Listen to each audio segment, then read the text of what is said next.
Assalamualaikum warahmatullahi wabarakatuh. Ini masuk pertemuan ketiga ya, mata kuliah Fundamental of Digital Marketing. Dan hari ini kita belajar mengenai analisis pasar digital dalam pemasaran modern. Jadi nanti kita akan belajar nih, apa saja fungsi dari analisis pasar, kemudian tools-nya apa saja yang bisa kita pakai untuk menganalisis pasar digital. Kemudian nanti ada langkah-langkah yang harus kita lakukan untuk menganalisis pasar digital tersebut. Oke, langsung saja. Untuk pengertian dari pemasaran digital terlebih dahulu ya. Seperti yang teman-teman tahu bahwa pemasaran digital pastinya kita tidak lepas dari yang namanya platform digital, baik untuk menjangkau konsumen, kemudian untuk sebagai media ya untuk jual beli, kemudian untuk promosi.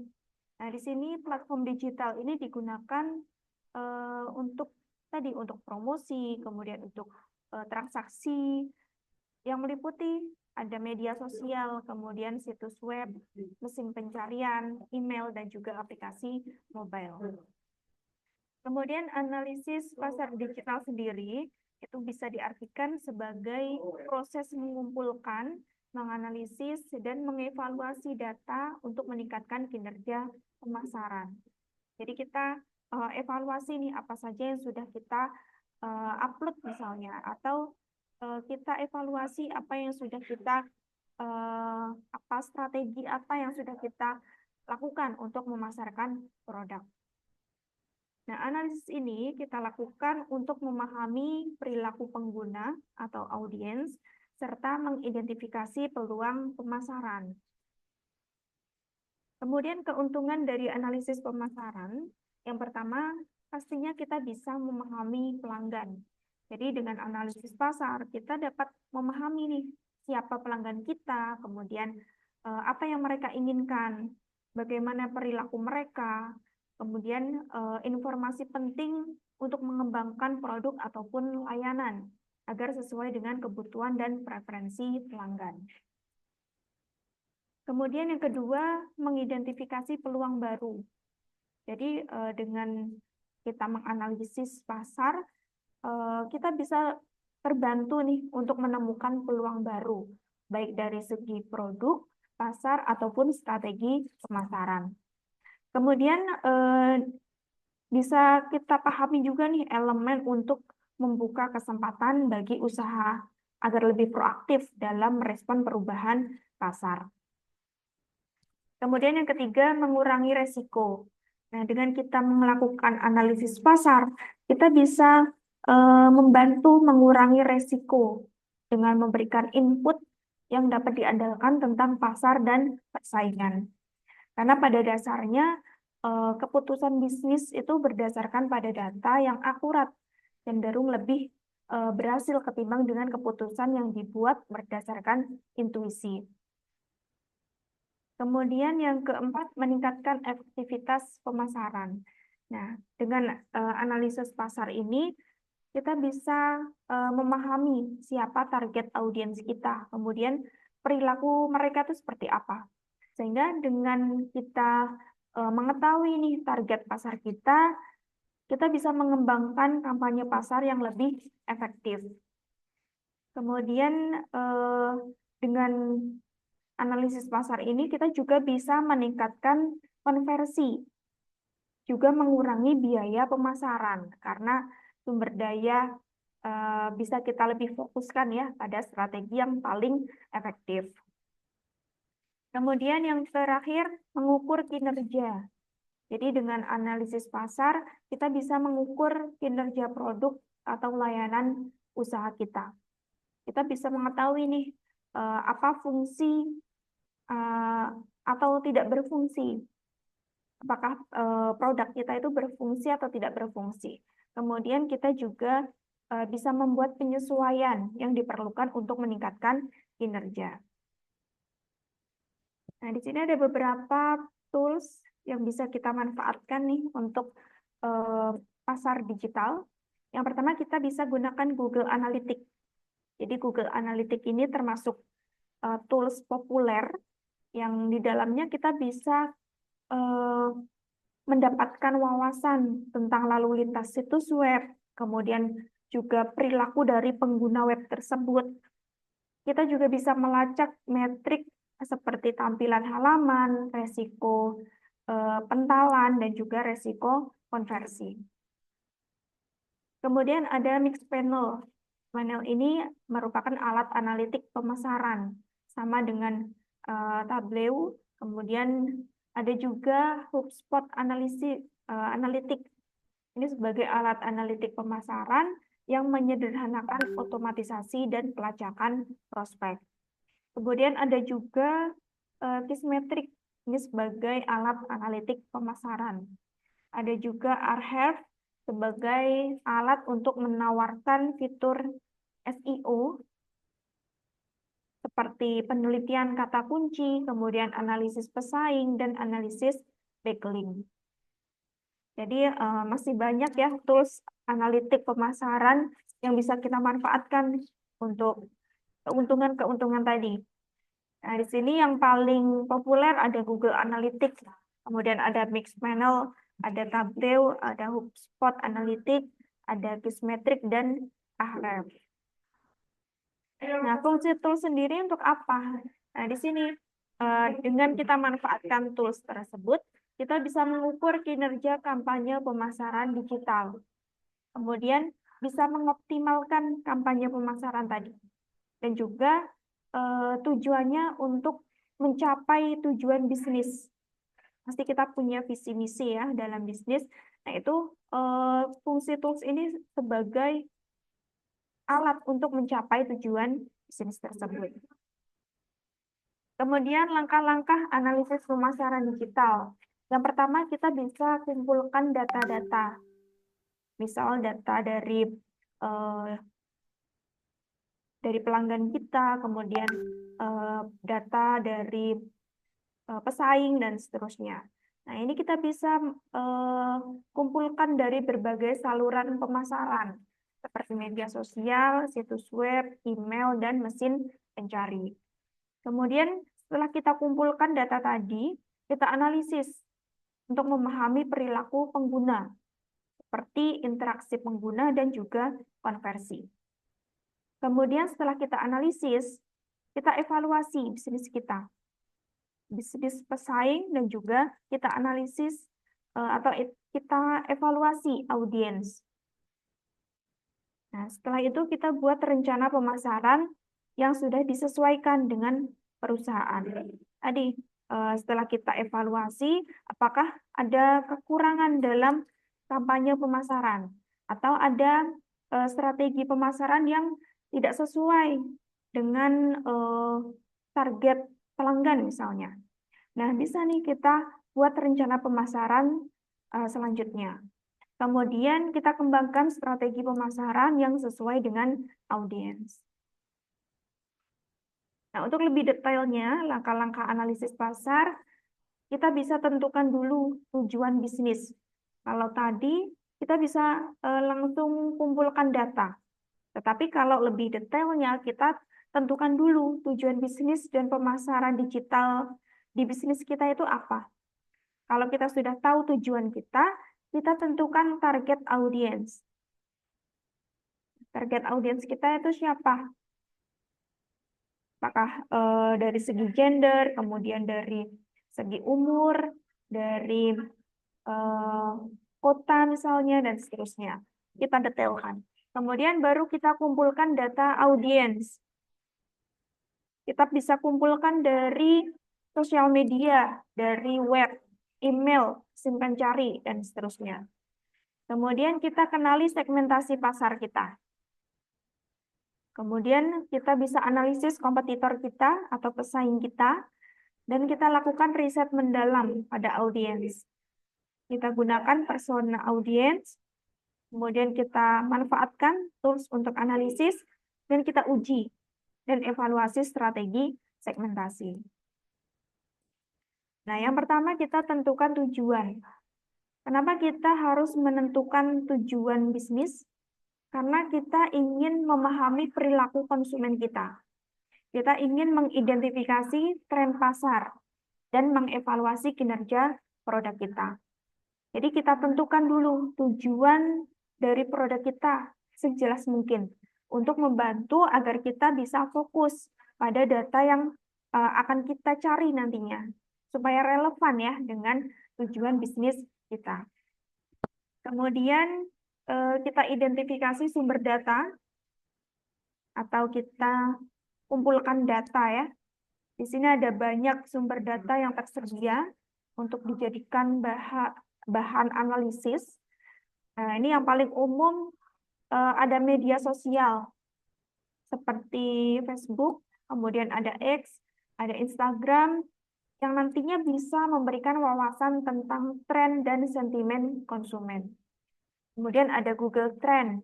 Nah, tools ini bisa membantu kita untuk memahami popularitas topik tertentu dari waktu ke waktu. Jadi, kita bisa tahu tren dari waktu ke waktu itu seperti apa.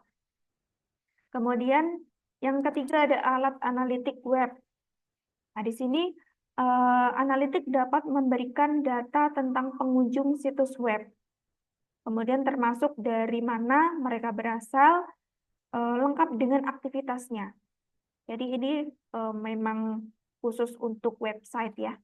Jadi kita bisa nih mengetahui pengunjung kita itu dari mana saja, dari kota mana, kemudian biasanya mereka mengakses web kita itu di jam-jam berapa. Itu juga bisa kita analisis. Kemudian survei online. Ini menggunakan Mankey dan juga Google Form untuk mengumpulkan data langsung dari konsumen. Kemudian selanjutnya kita implementasikan ya. Setelah kita identifikasi sumber data apa yang mau kita gunakan, selanjutnya kita kumpulkan data tersebut.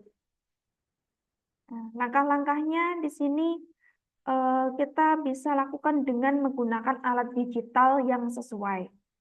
Kita pilih alat mana yang mau kita gunakan untuk mengumpulkan data. Kemudian kita pastikan data yang kita kumpulkan itu cukup untuk mendapatkan gambaran yang akurat tentang pasar kita. Kemudian yang keempat, kita analisis data tadi. Setelah kita mendapat data yang kita inginkan, kita analisis untuk mendapatkan insight yang berguna. Nah, kita dapat menggunakan berbagai teknik analisis data, seperti analisis tren, analisis sentimen, dan juga analisis kompetitif. Nah, untuk tools-nya kita bisa gunakan Excel, kemudian ada Google Sheet, dan juga software analitik lainnya. Kemudian yang kelima, interpretasikan hasil. Jadi setelah kita menganalisis data yang sudah kita kumpulkan, selanjutnya kita interpretasikan. Kita bisa jabarkan nih, apa yang data kita katakan tentang perilaku konsumen. Kemudian apa tren yang muncul di pasar? Bagaimana kinerja produk atau layanan kita dibanding dengan pesaing? Kemudian interpretasikan yang tepat akan membantu kita untuk membuat keputusan bisnis yang lebih baik. Selanjutnya kita buat rencana tindakan. Nah, setelah tadi kita interpretasikan ya, hasil dari analisis itu apa. Kemudian selanjutnya kita buat rencana. Nah, di sini kita buat rencana tindakan yang jelas, berupa perubahan dalam strategi pemasaran, pengembangan produk baru, atau penyesuaian dalam operasi bisnis. Dan pastikan untuk rencana tindakan kita, itu kita buat spesifik mungkin, terukur, dan dapat dicapai, relevan dan terikat oleh waktu. Jadi, kita buat rencana pemasaran lanjutan, itu kita buat sespesifik mungkin. Rencananya apa? Strategi pemasarannya apa? Kemudian kapan akan diimplementasikan? Kemudian juga terukur, kita bisa mengukur apakah dengan rencana pemasaran yang baru itu bisa mendapatkan hasil yang lebih efektif. Dapat dicapai tentunya, karena pastinya kita membuat analisis ini agar eh, kampanye pemasaran kita lebih bagus lagi, lebih baik lagi. Sehingga ya kita buat rencana yang dapat dicapai. Kemudian relevan dengan tujuan bisnis kita tadi. Kenapa di awal kita buat tujuan bisnis atau kita tentukan tujuan bisnis? Ya karena kita mau membuat rencana pemasaran agar relevan dengan tujuan yang sudah ditentukan. Kemudian terikat oleh waktu. Kita tentukan waktu untuk implementasi rencana pemasarannya itu kapan. Kemudian setelah kita implementasikan ya, kita buat rencana, kita monitor dan evaluasi. Nah, di sini termasuk proses berkelanjutan yang artinya setelah membuat perubahan berdasarkan data analisis, kita tindak lanjuti dengan monitor dan evaluasi kinerja bisnis. Kita gunakan data yang baru tadi untuk melihat apakah perubahan itu memberikan hasil yang diinginkan atau sama saja. Nah, di sini kita bisa lihat nanti pada data yang baru dengan data yang lama, itu nanti akan ada perbedaan. Apakah memberikan hasil yang diinginkan atau kita buat penyesuaian lebih lanjut. Gitu. Nah, contohnya di sini ada studi kasus dari perusahaan Indibis, di mana Indibis ini adalah ekosistem solusi digital dunia usaha dari Telkom Indonesia yang membantu pebisnis menciptakan peluang dan mewujudkan harapannya. Ekosistem yang dihadirkan dari Indibis ini terdiri dari 4 pilar strategis untuk memberikan ragam solusi digital bagi UMKM. Yang pertama adalah pilar pertama berupa solusi platform dan layanan digital. Jadi ini termasuk produknya. Produk dari Indibis ini adalah memberikan layanan digital. Kemudian pilar kedua, mereka berkolaborasi dengan startup dan para developer yang fokusnya untuk kemajuan UMKM. Kemudian pilar ketiga adalah kolaborasi solusi pembiayaan dengan lembaga keuangan. Dan terakhir, pilar keempat yaitu mereka berkolaborasi bersama komunitas dunia usaha untuk meningkatkan produktivitas bisnis. Jadi ternyata Indibis ini tidak berdiri sendiri. Mereka berkolaborasi dengan berbagai pihak. Yang pertama tadi, mereka kan punya produk berupa platform dan layanan digital. Sehingga dia berkolaborasi dengan developer, dengan startup. Kemudian mereka juga berkolaborasi dengan lembaga keuangan. Yang ketiga, dia berkolaborasi dengan komunitas dunia usaha untuk meningkatkan produktivitas bisnis. Nah, di sini Indibis dari Telkom menawarkan berbagai layanan yang bisa disesuaikan dengan kebutuhan penggunanya.